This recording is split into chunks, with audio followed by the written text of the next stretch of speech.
If you are somebody who continually finds yourself in relationships where you have to fix another person, or you feel it's your responsibility to heal another person, or you find yourself wanting somebody that you just know isn't really good for you, but maybe if they did this, that, or this thing, they would be, but you feel that longing, that pull, this video is for you. I'm going to talk about why that happens, why you act that way, and what you can do about it to resolve this issue.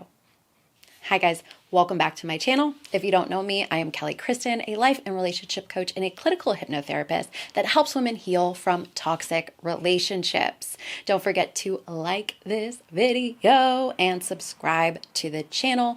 Turn that little notification bell on so you can be notified when I bring you new content. Okay, this is so important, and I wanted to come on and do this video today because I saw this meme floating on social media like, can you imagine hurting the woman that came here to heal you, or something like that? And I've seen it on my Explorer feed so many times, and it has hundreds of thousands of likes and all of these things. And I want to tell every woman that it is not your job to heal anyone. Please, please, please hear me when I say this. You cannot love someone enough to change them. You cannot love someone enough to heal them. And it is not your job to heal or fix anybody. Okay? That is dysfunctional thinking. And I want to break down exactly where that comes from, why you might be in that position. So this shows up in a few ways in a relationship. You might be a person in the relationship who feels like, if I just love them enough, if I do enough and I love them enough, then it will make them better, that they'll heal, they'll be good, they'll change. So even though they treat me really poorly, even though they treat me badly, even though they maybe ghost me and come back and do all these things, I'm going to still be there for them because they need me. They need me. I am sent here to heal them. Now, it might not even be that overt, but notice, are you in that pattern? Do you let people hurt you, leave, come back? That would be one scenario. Another is, he has this problem, but there's so much potential. He just has so much potential.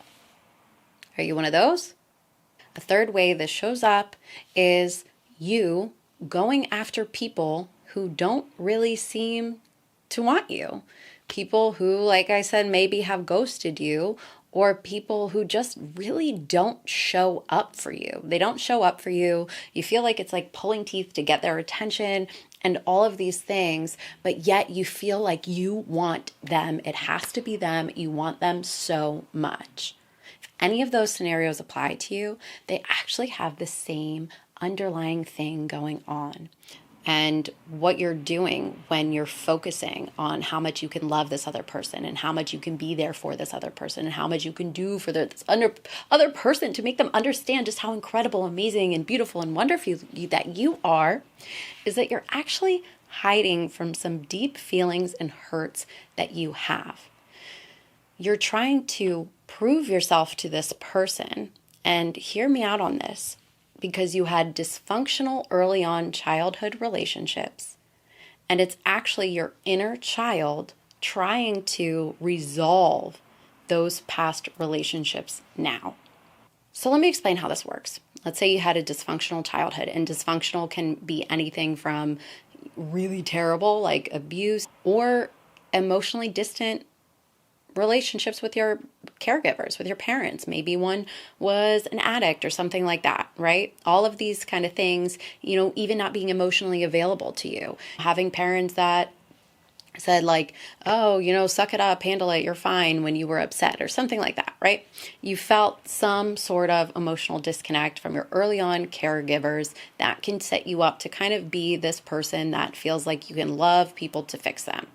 But what you're actually attracted to in these men is that they are hitting on these old childhood wounds. So because your parents were emotionally distant, because maybe they were an addict or something, it left you feeling unwanted. It left you feeling unloved. It left you feeling like you don't really belong. right? Like these are pretty common feelings that a lot of people have. I know myself included. I know I can't think of one person that I've personally worked with that didn't have some feelings of not belonging, being unwanted, being unloved.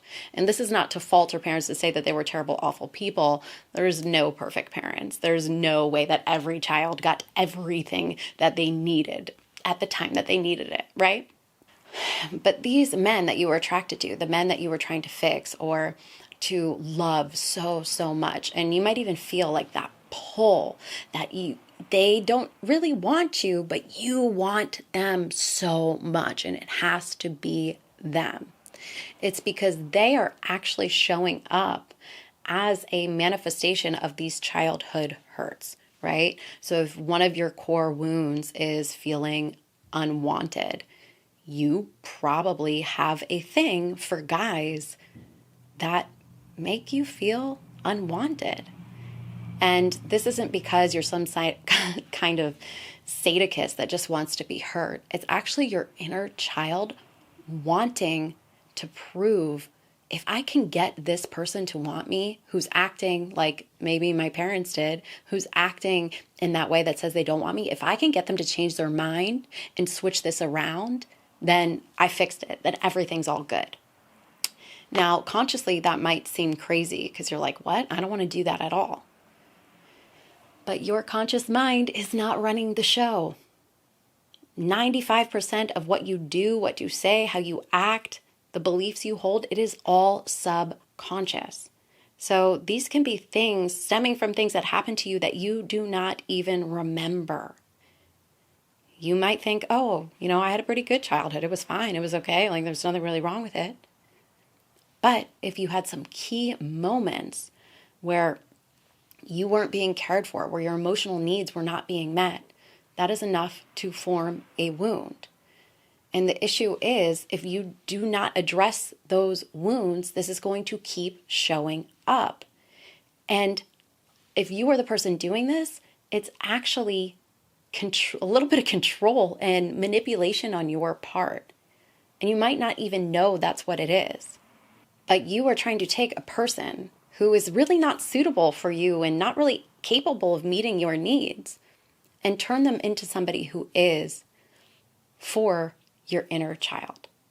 And this is why doing your own healing work and looking at yourself, looking at your patterns, looking how you show up is so important, because the only way that this stops is if you heal that feeling of being unwanted, if you heal that feeling of being unloved, if you know how worthy, valuable, amazing, beautiful, worthy that you are.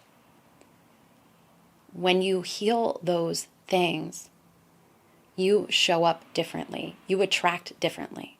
A woman who truly knows her worth and value, she doesn't put up for a guy ghosting her and coming back, right? No, thank you. It's not going to happen. I'm not available for that. You don't have to be available for that either. This is why inner child healing is so important. Please go check out this video where I talk about 4 ways that you can start to heal your inner child. I also have another meditation. You can check this one out. That is, of course, a meditation to heal your inner child. I also have programs that cover these things. Take the Worthy Woman Workshop.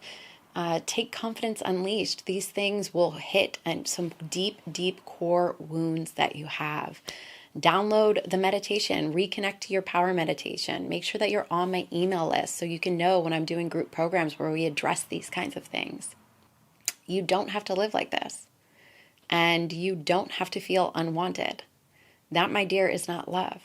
You deserve love. You deserve to be happy. That's going to be it for me today. I want to thank you so much for watching. If you know another person that needs to hear this message, ask that you please share it. Don't forget to like the video, subscribe to the channel, and I'll see you back here for more.